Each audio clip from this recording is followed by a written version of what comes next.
Hello, welcome. Action research is a method of systematic inquiry that researchers can use to examine their own practice. Stringer 2014. Action research can be visualized as a process that is cyclical in nature. Action research is an effective mechanism for continuous improvement, Stringer 2014. In the education field, action research is often used by educators to explore their practice and try out new interventions.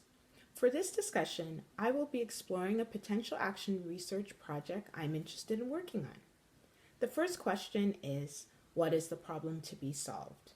We all have deadlines in our lives that we have to adhere to, whether it's assignments or bill payments. Education has deadlines as a large component of the educational process.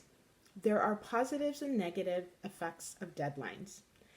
There was a research study by Stanford which found 70% of students said they were often or always stressed out about schoolwork, and 80% of students confirmed that they had at least one major health-related symptom such as headache, weight loss, sleep deprivation, stomach issues as a result of stress caused by deadlines.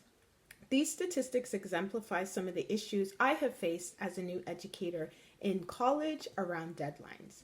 Therefore, I would like to examine the impact of having a variety of different due date options for assignments for students. The Yerkes-Dodson law tells us that stress you experience from a deadline will motivate you and improve your performance. However, we also know that there is a point when extreme stress can make it hard for one to complete the task. So, how do we make these things manageable for students so they have a positive outcome?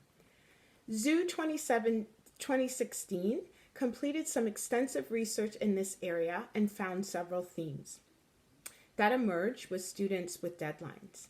The first is that students start to pick up poor sleeping and dietary habits as their anxiety raises around deadlines that are not met. Another theme was that students can become overwhelmed to the point where they end up not submitting their assignments. Another study reviewed by Ariely 2008 compared the overall quality of papers as measured by grades and found that students with open-ended penalty-free policies ended up with worse grades. Classes with the firm teacher-selected due dates ended up with the highest grades, and the class with self-selected due dates fell in between. This study finds an interesting balance. Lastly, a study reviewed by Miller et al.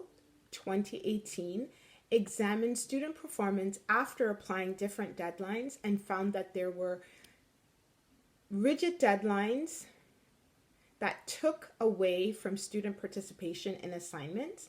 However, rigid deadlines also did positively contribute to performance on homework and exam. So, what do we do?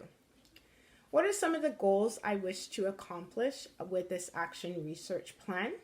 The primary goal of this action research project is to determine whether implementing variant deadline options will help to ensure that students complete assignments stress-free.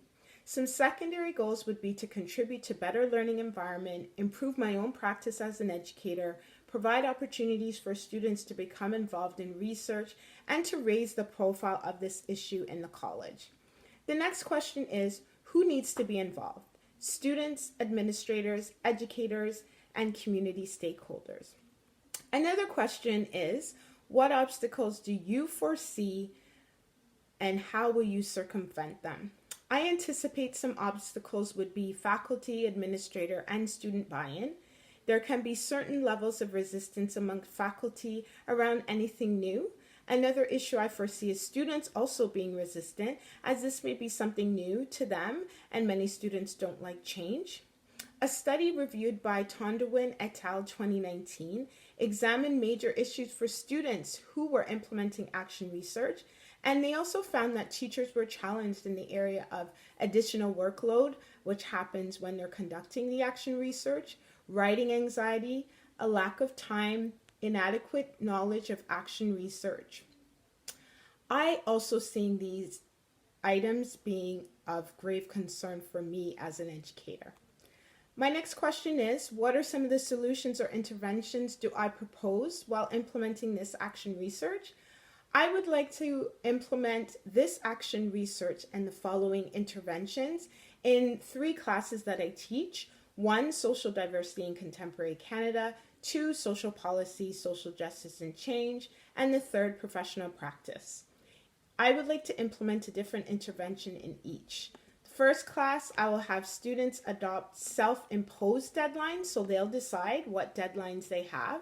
The second class, I'll have students be able to hand in assignments up to 1 week late without penalty. And the third class, there will be a policy that no late work will be accepted. How will I specifically measure the effectiveness of my plan? I would utilize some focus groups and journal entries to collect the students' experiences over the semester. I'd also look at their marks to assess the quality of work turned in. I would also implement a pre-test survey to assess their thoughts and feelings about the interventions, and a post-course survey to assess their feelings. I would also utilize other faculty members to do some member checking.